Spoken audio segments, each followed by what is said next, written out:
Almost 1 million people died of heart disease last year. Holy guacamole. If the American Heart Association says that meat is killing people, why are the meat companies begging us to consume their products?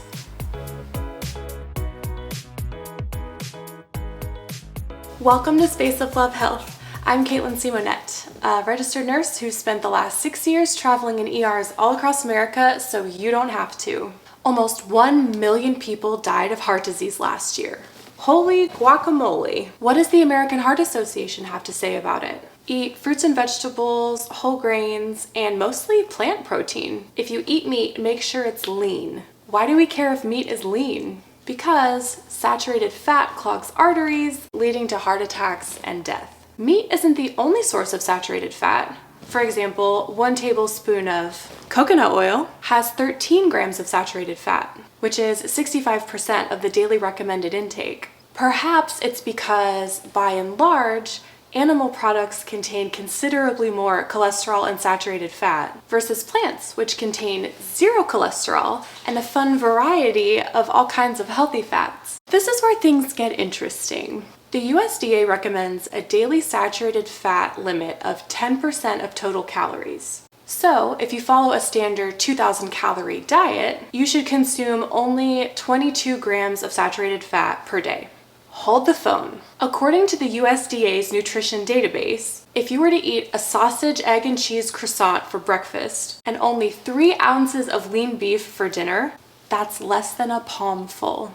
You would completely exceed their guidelines. So that's with meat and dairy incorporated in only 2 of the standard 3 meal a day with 2 snacks American diet.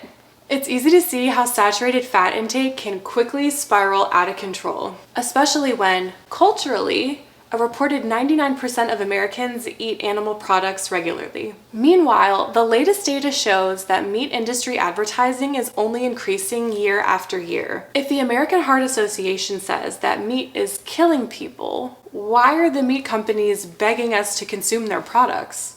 There are clearly a lot of moving parts here, and we've just scratched the surface. All of these competing interests and expert entities make it really challenging for American consumers to make educated decisions about their food and really strive for health and longevity. This is part of what makes me so passionate about crafting personalized plant-based meal plans for my patients. There is a way to eat deliciously without damaging your heart with every bite.